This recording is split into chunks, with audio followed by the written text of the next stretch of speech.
Mitra kaum dangu wilujeng tepang dangu deui sareng acara matuh dongeng enteng. Mang Jaya sapara kanca bade neraskeun hanca dongeng nu katunda carios nyambung judulna Talaga Hideung. Ieu dongeng karya Kileuksa ayeuna nincak kana bagian ka-31. Atuh para wargi nalika urang paturai teh dina bagian ka-30 harita sirana bade miang deui neraskeun lalampahanana. Anu mana sirana parantos nulungan Bapak Kulisi di Kampung Cijebung. Nyaeta nulungan Bapak Kulisi desa tina ancaman Mang Karji jeung Mang Uhyi. Kumargi Bapak Kulisi teh kagungan putra istri anu kalintang geugisna. Nuju memeujeuhna kitu para mitra sadaya. Namina Nyi Rah. Janten harita teh nuju di intip-intip ku Mang Karji, maksudna mah bade disebakeun ka Nyi Puja. Mangga para mitra wilujeng ngadangukeun carios nyambung judulna Talaga Hideung karya Kileuksa etang-etang hiburan pang beberahmana. Cuma nyangak.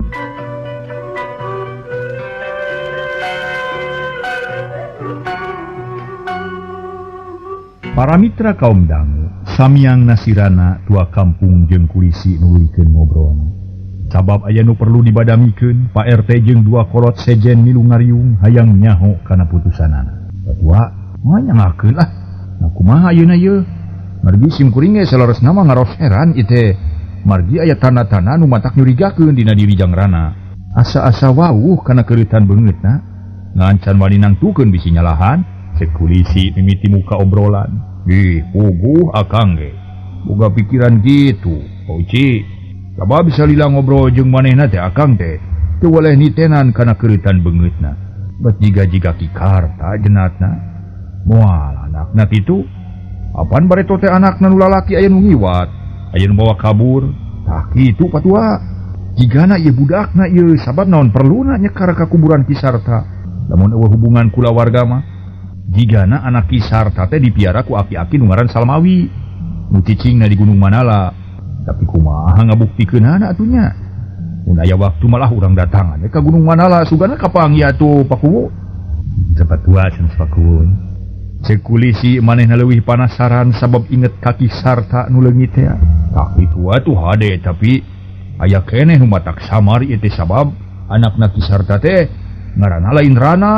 Soal ngaran mah da bisa dirobah-robah ku nu nginguna sarta bisa gonta-ganti sedengkeun ari rupa jeung keureutan beungeut mah da moal bisa naon teh digonta-ganti.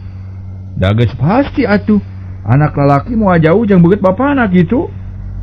Memang bener ngaran mah bisa diganti ku miara tapi naon anu kudu dipilampah ku urang ye lantaran sajabana ti mikiran sirana teh urang kudu waspada bisi si Karji bener-bener datang deui. Apaan eta teh bibit rurujit pikeun urang. Tua kampung hariwangeun sok sieun lemburna diranjah deui bangsat. Eta ieu pisan rek dibadamikeun teh. Nah kudu kumaha mun geus kieu makaning eta jalma kacida telengesna. Mun rek ngadek teh sakeplasna. Mun ngomong rek datang deui tangtu moal jalir janji. Makaning anak kuring geus kanyahoan ngaranna. Amun kapanggih ku si Karji, tangtu da moal bisa ngoretkeun atuh. Kulisi inget ka anakna nu geus didodoho ku Mang Karji. Tipis harepan kana salamet. Boga dulur atawa henteu dinu jauh. Naon perluna patua? Kulisi kalah ka malikna nya teu ngarti. Amun sakira boga dulur kanu jauh mah nu bisa dipercaya, halusna Nyi Rah teh sina ngungsi we heula najan berat ge ka anak. Wayana jurungkeun sina indit, sina nyumput di dulurna sangkan salamet dirina. Sabab lamun teu kitu mah samar kana salamet da pungguh urang teh hengker moal kuat ngelehkeun si Karji. Tah kitu ceuk pamikir kuring mah Pak Ici.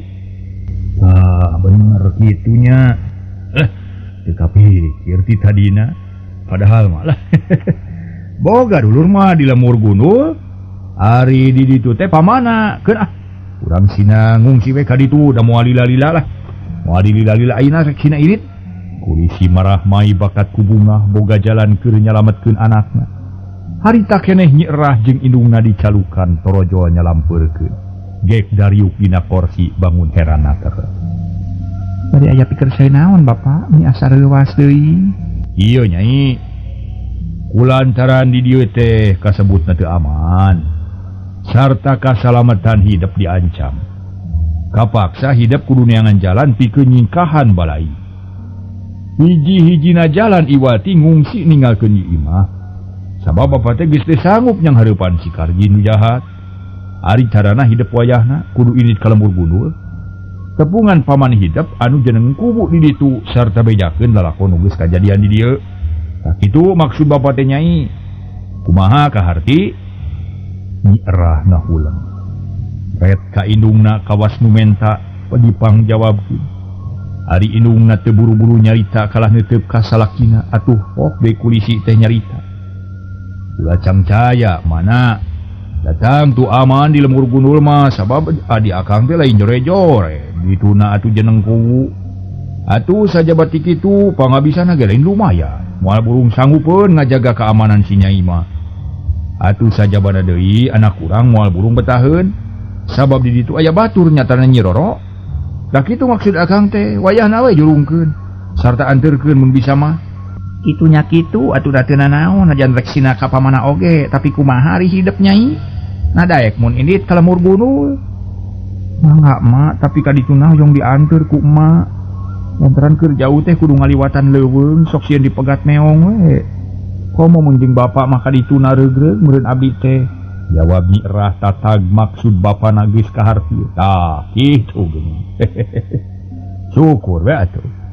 Ngan bapa moal bisa sabab pageto rek aya semah ka dieu. Lamun bapa eueuh di imah bisa disangka nu lain-lain. Da kulantaran kitu najan si semah teh sifatna jahat tetep ku bapa rek disanghareupan. Jadi kalau lembur gundul mah wayahna we jeung mana sarta urang nitah Mang Nul we keur batur keung mah. Kumaha mun kitu? Nya mangga kitu oge tapi kumaha bebejana ka ditu? Bejakeun we titip budak we kitu nepikeun ka dipapageun. Sabab di dieu keur loba kariweuh, kaweur jeung matak bahaya. Oge bejakeun si nyai teh diancam ku si Karji urang talaga herang kitu. Tuluy bejakeun lalakonna sangkan adi akang bisa nulungan pikeun numpah si jahat. Cek kulisi Daryanaker ngandalkeun ka adina pikeun ngalawan bangsa. Kudu iraha initna. Isukan we subuh keneh kudu geus miang sangkan teu poekeun di jalan. Ngan lamun balik deui ulah poho menta bedog kitunya. Keur paranti ka leuweung sabab nu di dieu geus rompang. Nya mangga atuh isukan urang diajabkeun budak teh. Ieu urang beberes atuh keur sagala pakaian nyai mun poeung salse. Indungna ngajak babahanan atuh sup duanana ka jero deui. Ari kulisi jeung tua kampung nuluykeun obrolanana ngasakeun babadamian ngeunaan ngakalan sirana. Isukna Nyi Erah jeung indungna geus indit ngajugjug ka lemur gundul. Nu maksudna rek ngadon ngungsi sangkan teu kapanggih ku Mang Karji. Sedengkeun di imah ditungguan ku kulisi nu geus teteg hatena sabab najan Mang Karji datang deui oge moal mata kariwang. Kocapkeun sirana para mitra sanggeus laksana manggihan kuburan indung bapana. Hatena beuki teteg. Sarta sumangetna beuki ngagedur hayang numpes nu jahat, hayang ngancurkeun Nyi Puja jeung baladna. Mana komo da geus nyaksian sorangan kumaha jahatna Mang Karji. Harita sirana leumpang ngagandeang ngajugjug ka hiji pileuweungan. Nu geus dituduhkeun ku Aki Salmawi, manehna ngajugjug wewengkon Talaga Herang, nu dipake jejer tujuannya eta walungan Cileunca teh. Irawan Ciasar, sirana anyog ka sisi leuweung tuluy reureuh heula sakedeung, ngadon salat sisi walungan sanggeus leungit kacape, manehna leumpang deui ngamimitian asup ka jero leuweung, mapai-mapai sisi walungan Cileunca. Aing can nyaho ka Talaga Herang, tapi ku jalan mapai-mapai ieu walungan aing bakal tepi ka Talaga Herang. Sabab cai oge ti dinya asalna. Kitu ceuk papatah Aki, muga-muga bae sing buru-buru kapanggih. Bari leumpang teh sirana ngomong sorangan. Sarta teu poho nitenan kaayaan di dinya sangkan apal mun balik deui ka dinya. Oge teu waleh waspada bisi aya bahaya nu ngancam kana dirina. Tungtungna srog anyog ka sisi talaga bareng jeung reupna poe. Kaganti ku peuting atuh kaayaan di dinya teh meuni meredong teu kaciri curug-curug acan. Sirana bingung manehna tuluy neangan tempat anu sakira aman bisi aya sato galak nu ngaganggu kamanehanana. Jigana ieu Talaga Herang teh sabab saluyu jeung papatah Aki. Yang di sisina aya tangkal kiara nu kacida gedena. Hanya kalau aing tebet datang peuting, kapaksa kudu meuting di dieu ye. Pokna bari diuk dina sela-sela akar, nyempot di tempat anu sunyi. Peuting eta teu aya kajadian naon-naon. Nu kadenge ukur sora-sora sato nu laliar peuting. Sakapeung-kapeungin sok kadenge sora maung tapi sirana teu hariwang manehna jongjon cicing di dieu. Ngan isukna sirana kacidareuwasna lantaran bulah wetan katempo ain oyag-oyagan. Sarta kadenge pating borobot sadakain nu pareunggas. Bareng jeung moncorongna panon poe pucung hul 2 buta nu kacida matak ti kasieunna. Aing teh ngimpi atawa henteu? Nah, habat aji gadeun dina dongeng. Ya buta-buta naon itu nya? Cek sirana bari colohok, melong ka 2 buta nu mucung hul tinu bala. Pating jali gerah ngadeuketan ka sisi talaga, beuki lila beuki deukeut. Akhirna tepi kana cai, brus 2 buta teh marani. Pating gujubar menisea, cai talaga ngadak-ngadak botol, kawas nu diubah ku gajah. Sirana nyempo dinu buni sieun kanyahoan ku buta. Rek ngejat ka mana teu kaburu. Lantaran tina panjumputan kana tempat mani teh deukeut pisan. Sirana molohok lalajobutan nu keur mani jajantung ratung kawas nu tutunggulang. Biasa lain nu mani. Malah aja nu mani. Aduh, sirana. Aing teh teu ngimpi aya di alam kenyataan. Tapi nah di dieu aya buta. Buta naon ngarananya? Bu, mahakan ka aing ye. Aya nu nulungan aing mun dihakan buta da jauh ka ditu jauh ka dieu. Cek sirana ngomong sorangan. Bari ngusapan perah bedog lamun eta buta narajang sirana geus nekad rek ngalawan bebeakan. Tekung silila, 2 buta bet hanyat ka darat terus maroyan di sisi talaga.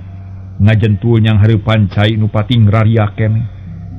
Cahaya panon poe nu bengras, ngahibaran cai talaga nu herang. Atuh meuni hurung ngempur matak lucu katingalina. Kocapkeun 2 buta sanggeus rada lila moyan birawa ungas ingus bari rurat reret. Lantaran geus beda aambeun asa ngambe-ngambe bau manusa. Pok nyarita ka udaka. Udaka, asa-asa bau manusia ye. Cing teangan bisi aya nu keur nyumput. Manehna kudu ditewa ku urang. Nya kuring ge ngambe bau manusia. Nah di mana atunya? Make aya manusia di dieu, es tuning taya kasieun. Yuk urang teangan. Birawa jeung udaka narangku. Ui pating jali gerah neangan manusia puguh we sirana mani ngeleper. Manehna teu pandi wani ari kudu ngalawan 2 buta mah. Teka ijir bakal hasil. Sirana ngadenge pisan kana omongan 2 buta nurek neangan manusia. Cilaka ye seukeut pisan gabeg irung teh. Bong buta kabukina manusia kaameu we sakitu jauh teh si badua sia. Cek sirana tuluy bijil tina panyumputanana. Bisi kaparagoman ten ku buta. Ari geus kaluar ti dinya najan kapangi ge bisa lumpat. Tapi kakara ge torojo tina gowok bet red birawa kasirana. Breh katempoeun pisan jeleng birawa luncat blig niban lemah. Sakilat geus ngajega megatan sirana nu pias bakat ku sieun.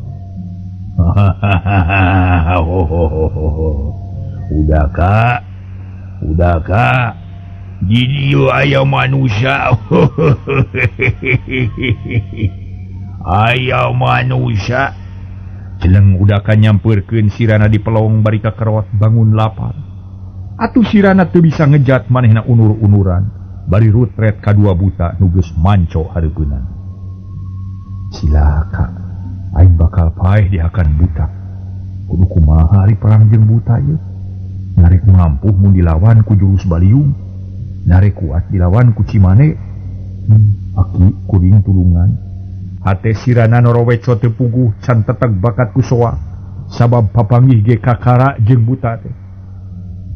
Ari 2 buta para mitra sadaya meniteuh sirikna ti bubun celik bari ngaronto. Hayang ngrekeb ka sirana tapi teu aya nu miheulaan nubru. Ukur molotot bari ti pepereket ngeupeulkeun peureup birawananya. Weh, urang manusia. Jaha ngaran sia. Rek naon los-los ka dieu? Ayo jawab bisa memeh dihakan ada-ada sia ku aing. Kuring mah memang orang manusia tapi datang ka dieu lain rek ngadon setor nyawa sabab hayang keneh hirup. Kuring minta dibebaskeun hayang balik deui ka lembur bisi emah jeung bapa neangan cek sirana jadiwan. Manehna beuki teteg sarta percaya kana dirina pribadi. Dio bisa maneh kudu modal di dieu. Cek Birawa bari ngaragamang rek ngaranggeum ka sirana.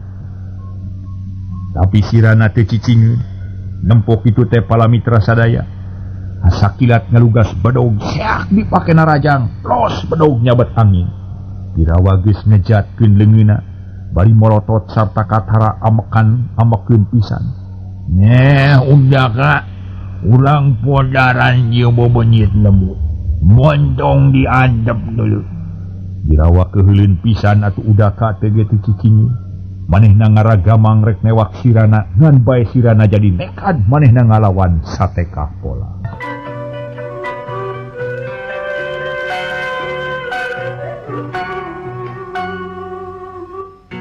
Kumaha atuh saterasna para mitra. Akhirna sirana diudag guduaan. Balucat balicet bari ngabubat babit bedogna.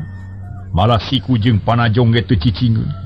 Birawa jeung udaka sababaraha kali kabeunangan sarta pating garerung nahan ka nyeri, tapi tetep galak jeung kuat.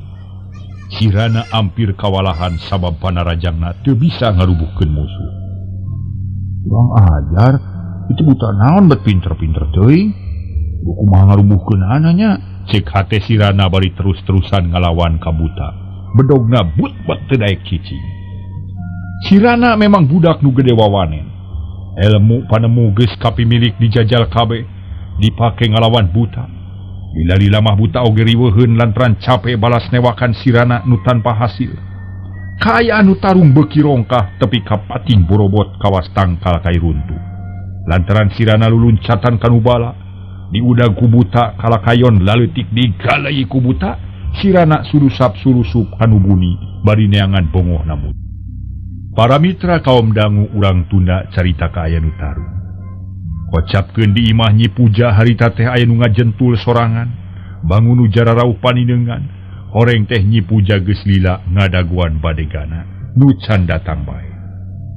Barang ngadenge nu pating borobot di sisi talaga manehna curing hak bari jeung reuwas. Ae, aya naon ieu nya? Wayah kieu bet aya nu borobot kawas-kawas aya tangkal kai nu rungkad. Jung Nyi Puja nangtung kaluar ti tepas. Ret katebeh kidul barang breh katempo anu pating juringkang bari gegerem. Nyatana dua buta keur moro sirana. Nempok kitu Nyi Puja colohok bengong teu ngarti kana eta kajadian. Tapi akhirna mah jerut kaburuan maksud rek nyampeurkeun kanu keur tarung. Torojol anu datang, horeng teh mangkar jeung uhi nu kakara anyog kadinya bari mawa hate nu palaur. Lantaran sieun dicarekan kudunungan. Da puguh tugas nacan hasil. Tapi manehna kapaksa baralik heula sabab Mang Uhyi ge can cager tatuna. Sampurasun. Mangkarji uluk salam panon melong ka Nyi Puja. Nunukangan manehanana. Ret Nyi Puja ngalieu ka tukang barang breh nempo badegana. Tarangna meuni kerung budina hasil. Tek naon baralik ka dieu ari lengoh mah? Mana hasil pagawean maraneh teh cing? Nyi Puja tumanya bari ka kerot amekeun. Sadaya-daya nyai nyangakeun di sewu bebenulak sang duka. Mun mang jero maos lempat margi gacan tiasa ngajarankeun pancen ti dunungan.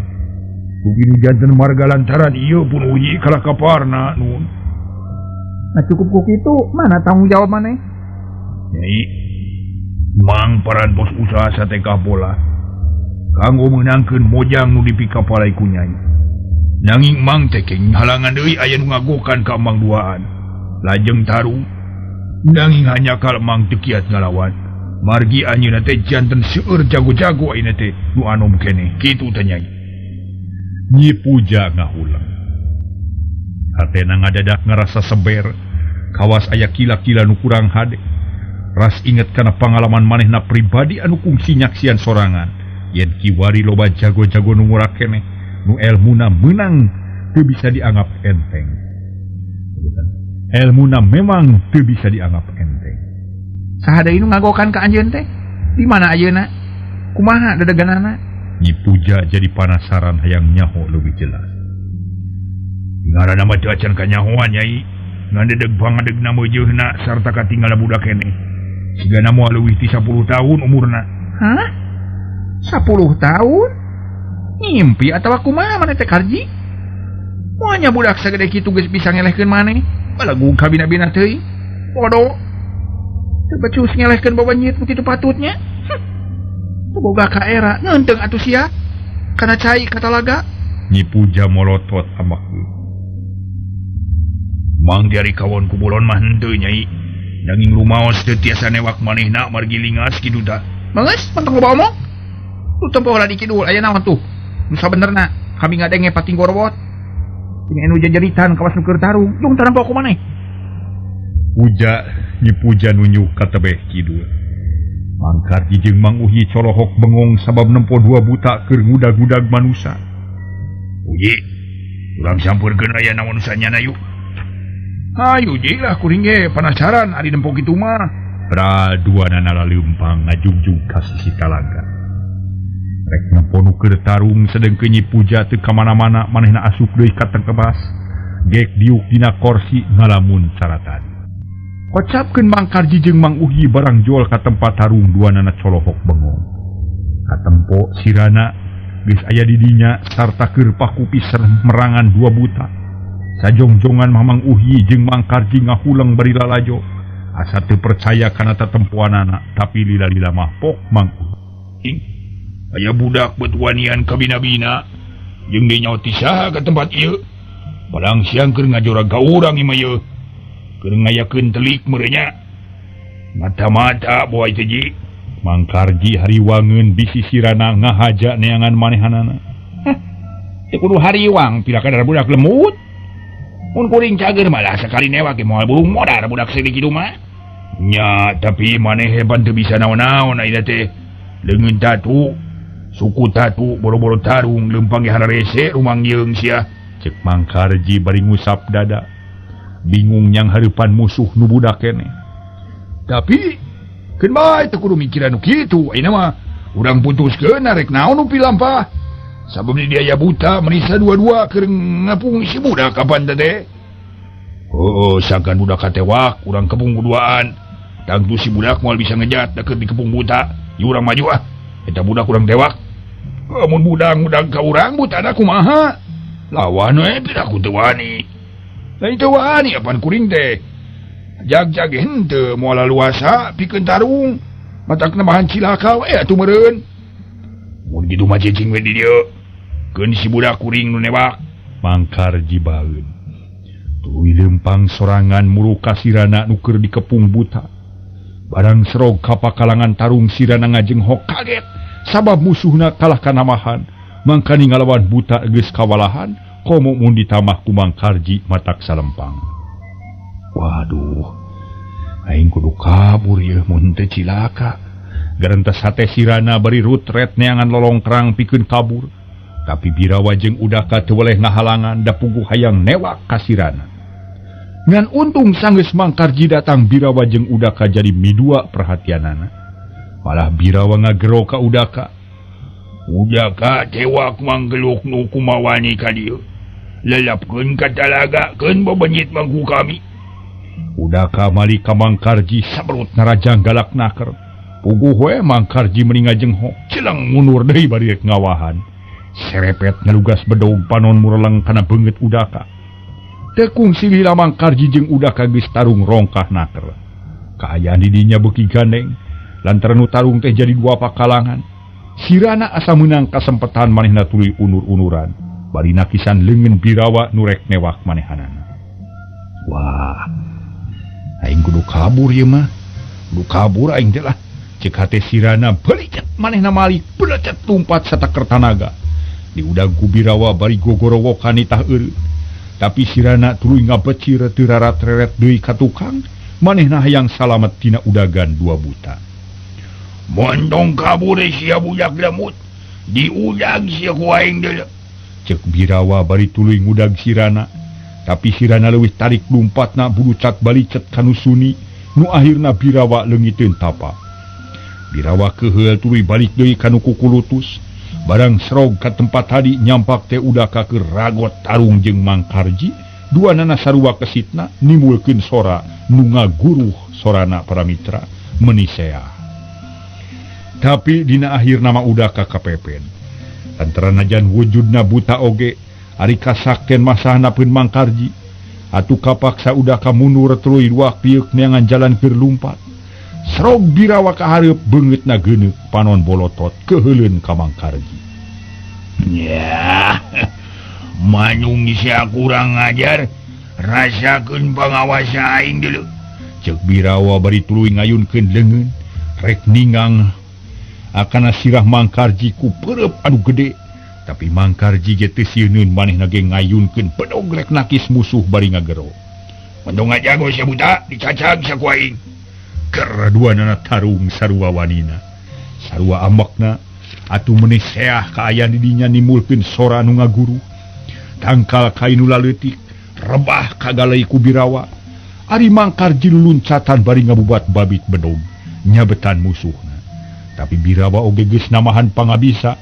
Sakali waktu hasil newak cangkeng Mang Karji pedawar dibalangkeun ka talaga. Kucubar karelap buria mucung hul deui bari gigibri. Sirah rancucut pakaian baraseuh tapi pakarang mah teu lesot. Wah, buta edan sia, rasakeun wabales ti aing. Kalacat Mang Karji hanyat deui ka darat, sabrut narajang ka Birawa disampakeun popongkol sagede orok. Ngahiung kana tarang kawas gada rujak polo. Lak Mang Karji ngelo. Hiuk si popongkol kagigir, ikat disabet ku bedog. Hiuk bro popongkol amburadul. Wah, kurang ngajar, modal sia manusia. Birawa anggap ambek gep kana batu segede jingkul pedawar dibaledogkeun ka Mang Karji. Sedang Mang Karji ngejat keblug batu kana taneuh nyeblok jero naker.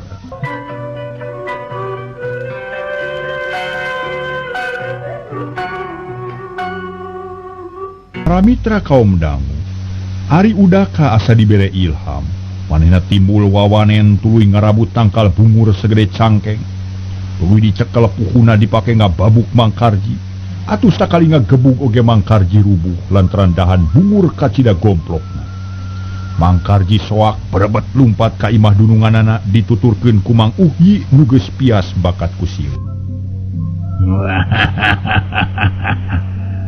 Nuningan sakitu kawanina. Kun wae andep teu kudu dipalire nu kitu mah. Moal aya hardina, mending urang balik udaka. Ceuk Birawa tuluy idit muruguha tempat cicingna. Dituturkeun ku udaka, duanana laleumpang bangun taya ka hariwang, henteu boga pikiran naon-naon deui. Sadatangna ka guha Birawa jeung udaka dariuk ngareureukeun kacape, bari mikiran sirana. Nu geus kabur teu puguh tujuanana.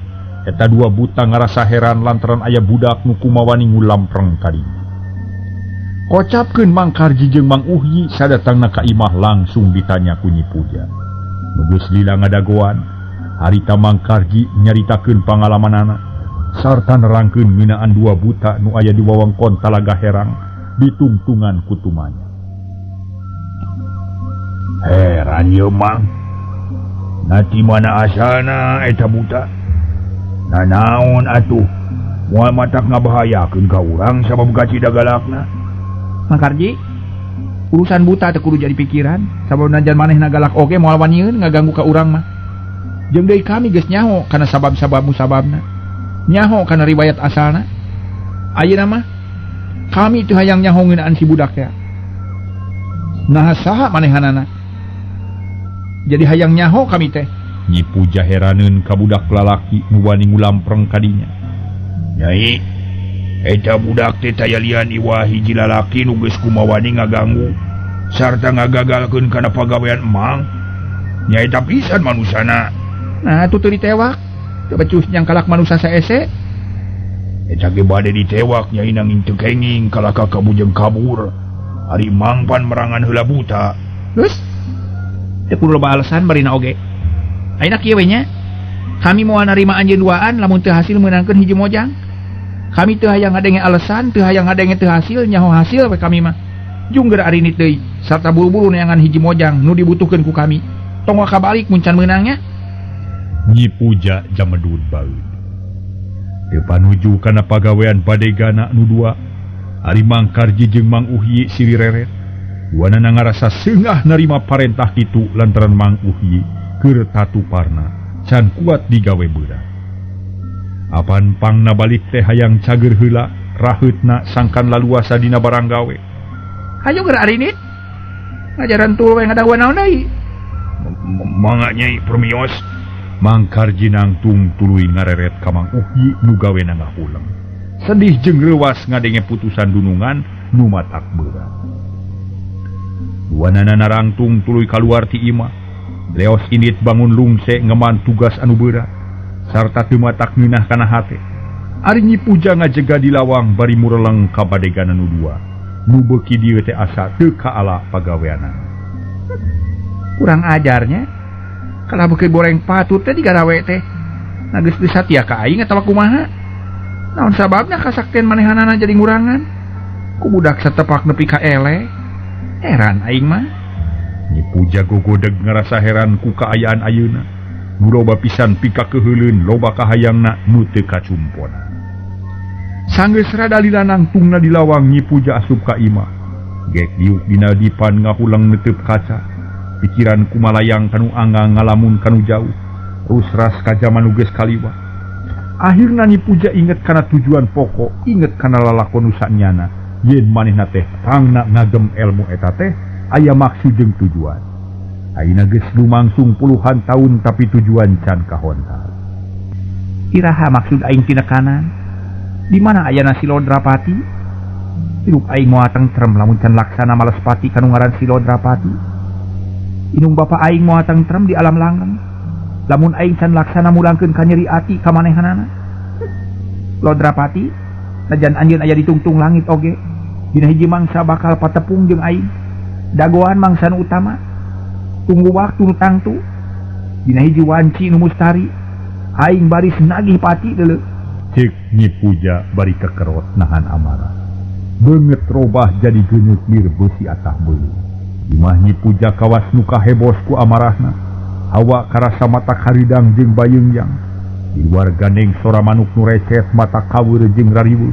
Di kajauhan kadenge sora sato-sato leuweung nu lapar namahan ketir kana kaayaan harita. Joreng Nyi Puja teh aya musuhna para mitra Silodrapati. Saha atuh Silodrapati ye? Nah, urang sami-sami Bandung. Sagduna heula kaayaan Nyi Puja nu hirup pinuh ku katatarukinya. Lantaran salilana ngabingungkeun ka jalma-jalma nu kungsi tepung jeung manehanan. Jadi kahirupan Nyi Puja teh pinuh dina babadean, tatarukinya teh babadean. Ayeuna caturkeun di Sisarmo, manehna leumpang sorangan ngajugjug ka Gunung Mandala. Di pikiran geus buleud rek nepungan Aki Salmawi, sabab beuki lila beuki kapikir, yen manehna salah pisan mun teu ngahargaan kanu jadi guru. Urang gancangkeun caritana para mitra. Sarmo geus tepi kanu dijugjug sarta geus adu hareupan jeung Aki Salmawi. Nu kerung kawas nu heran nempo Sarmo nu datang lengo, gancang ditanya. Yang Sarmo, Aki teh salah tetempoan. Nyaha bener hidup Yang Sarmo murid Aki. Hampura sabab Aki teh asa-asa ieu teh. Kuring di rumah sa gede dosa. Salah nu taya hinggana. Sabab geus ngapilainkeun kanu jadi guru. Teu malire ka salira Aki. Dina kuring sejama serahkeun badan sakujur. Dijamin tadi hampura we ka Aki tina segala rupa kasalahan nu dipilampah ku kuring. Cek Sarmo nyaritana tanes. Rumasa manehna boga salah. Boro-boro sipating manusia nu teu daya teu upaya. Apa najan Allah Maha Gagah jeung Maha Kawasa ge tetep we gede pangampura. Malah kasebut lautan hampura. Komo deui manusia jeung manusia sasama hirup jeung sabangsa. Wajar pisan Sarmo mun silih hampura teh. Ngan Aki teh jadi heran kunaon atuh ujang teh. Naon sabab na bet plengles jiga nu poho ka Aki. Aya naon pangna kitu teh. Cik Aki Salmawi nyarita leuleuy pikaresepeun. Mata greg-greg kana hate Sarmo. Sarmo meniru menghap pangeus si dada meni asa harampang asa copong bani ngemplong waktosna ka bujang teh.